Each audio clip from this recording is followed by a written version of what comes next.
Murakaza kandi kuri Parfum Zemana Media nk'ibisanzwe abo tumaranye iminsi twama tuvugana byinshi bitandukanye mu byo kwiteza imbere, ibyo kunguka ubumenyi, ibyo kumenya ibintu bishasha bigezweho, iby'amagara y'abantu bishobora kugufasha n'ibindi byinshi. Nimba uri mushasha nawe rero ntuhengeshe no gukora subscribe, gukora like, share na comment kugira uzozoronka notification uko buri munsi dushirako ikiganiro. Uyu munsi tubateguriye kubaganirira ibintu bishika kuri 10 bituma abantu bakunze guhomba muri business yabo. Aho tuba hirya no hino kw'isi hatandukanye, nta muntu numwe ataba yifuza gushika kure mu buzima, kubera turabizi yuko ubukene bwobwo burajyana. Niyo mpamvu tuba dukwiye kugerageza kurondera amafaranga cyangwa se kwiteza imbere kugira bimwe mu byo dushoboye dukeneye mu buzima bwacu dushobore kubyironsa. Ubu rero tugiye kuvugana ibyo bintu shika kuri 10 bana natwe kuva ku ntango gushika video iheze kugira ibyo bintu 10 bize kugufasha, na cyane 18 n'iki 10 birakomeye cyane bishobora kugufasha kugira uzumenya ukuntu witunganya muri business yawe, ntuzosange wahombye kandi warufise aho ushaka gushika. C'est parti.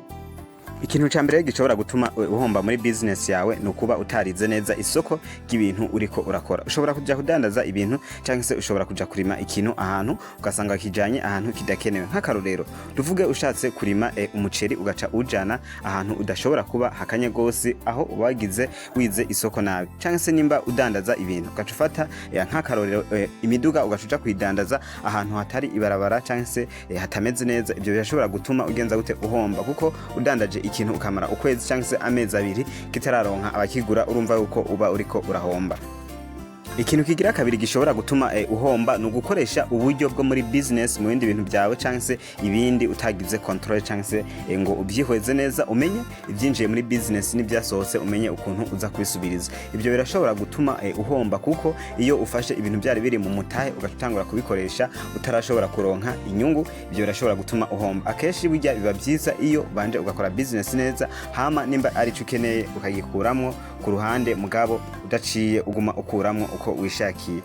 Ikintu kigira gatatu gishobora gutuma uhomba ni kuba ukorana n'abantu batari beza. Mvuze batari beza n'abantu bashobora kuba batagukorera neza canke se abantu batizewe cyangwa se batagize badafise competence, badatahura ibyo barimo. Ushobora kuzana umuntu dufate nk'ubu ashobore kukuragirira inka, ugasanga uwo muntu ntazi kwita kuri izo nka, cyangwa se ugasanga nimba ari umuntu ari ukudandaza ugasanga uwo muntu ntabyazi, nimba ari gukora imikate ugasanga wazanye umuntu atazi kuyikora. Ibyo biratuma ushobora guhomba, kumva zuko uba wazanye umuntu atari kompeta cyangwa se adatahura ibyo uba uriko uramukoresha. Cyangwa se ikindi bavuga ico ca competence, ukuvuga ico ca confiance cyangwa se ikizere. Uzanye umuntu atagufitiye ikizere aguhombya hakiri kare. Ikintu kigira kane gishobora gutuma uhomba, kuba udafise strategy mu byo uriko urakora. Nimba uriko uradandaza, gerageza ukoreshe strategy. Nambara akantu runaka uvuga ati akanda kakongeje cyangwa se niwagaruka nzogukurira kwijana, cyangwa se nimba ari ibombo ari umwana ushobore kuyimuha. Iyo bayita motivation, bashobora gutuma ari strategie commerciale. Ushobora gukoresha publicité, ushobora gukoresha icapa ukerekana ibintu udandaje. Izo zose ni strategie commerciale zishobora gutuma business yawe itera imbere, cyangwa se ugatanga publicité ku radio bivanye n'ibintu uba uriko usanzwe urakora. Wamenya ko publicité idakorerwa abantu gusa bamaze gutera imbere bafise byinshi, niyo uba ufise biki bashobora gukoresha publicité, kuko hari abantu benshi bagushorera batari basanzwe bakuza. Ikintu kigira gatanu rero gishobora gutuma nanone kandi uhomba, kuba ufise umuntu umwe ashobora kuguha ibintu cyangwa se ahantu ushobora kurangura ibintu. Iyo ufise ahantu hamwe usanzwe urangura ibintu, ingorane ushobora guhura nayo igatuma uhomba.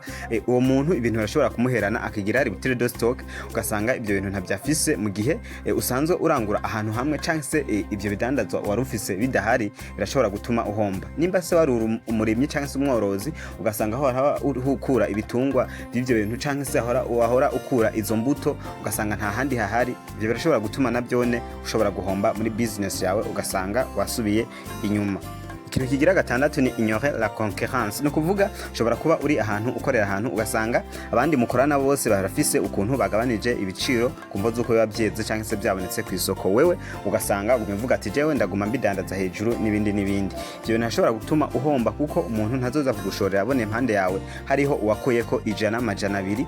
Ibyo bizotuma wewe business yawe ihomba. ni nko mu rudandaza cyangwa se ibindi byose, kuko akenshi ibintu byose dukora dusanga byagarutse mu rudandaza, kuko ni ibintu urondera ugashobora kuronka ukabitanga bakaguha amafaranga. Byose yaba uburimyi yaba ubworozi dusanga bwagarutse mu rudandaza. Niyo mpamvu rero iyo winyoye iyo concurrence cyangwa se uyirengagije abandi bariko barakorera ko, nimba muri ku centre rimwe cyangwa se mwirigara rimwe, ushobora gusanga bishobora kuguhombya ugasubira inyuma. Ikintu gishobora gutuma business yawe ihomba, kudandaza ibiciro biri hejuru cyane bidafise insiguro, cyangwa se kusanga wadandaje ibintu kabidandaza amafaranga make cyane kubyo uba wabiranguje. Ibyo birakunde gushika cyane, aho usanga umuntu aba yakoze akaruha gutuma ashobora kudandaza ibintu amafaranga menshi. Ibyo byama byashitse, ariko nizera ko bidashika akeshi.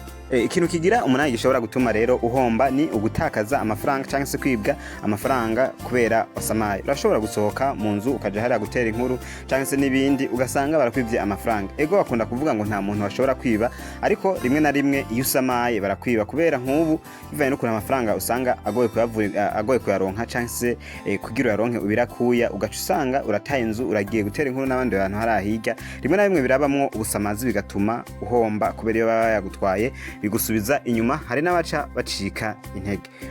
Ikindi kintu gishobora gutuma uhomba kigira 9 no kuvuga no kutigera uhindura cyangwa se wameliore ushiremo ibindi bintu bishasha. Iyo guma udandaza ikintu kimwe kandi isi igenda yevorewa uko bukene uko bwije, bisaba yuko uguma utera intambwe. Nimba wari ufise ibi ukagura ibi, nimba udandaza wari woroye impene ukagura inka, nimba woroye inka ukagira ibindi byinshi bitandukanye, ukabandanya wagura ufise objectif nini, birashobora gutuma utera imbere. Ariko iyo guma udandaza cya kintu mu gihe abandi bo baba bariko baja ku rundi rwego, wisanga warasigaye inyuma cyangwa se ugahomba.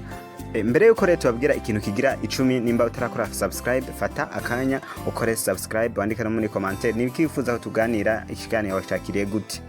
Ikintu kigira 10 gikomeye cyane gishobora gutuma uhomba ni ugufata nabi abakiriya cyangwa se abakugendera muri business yawe.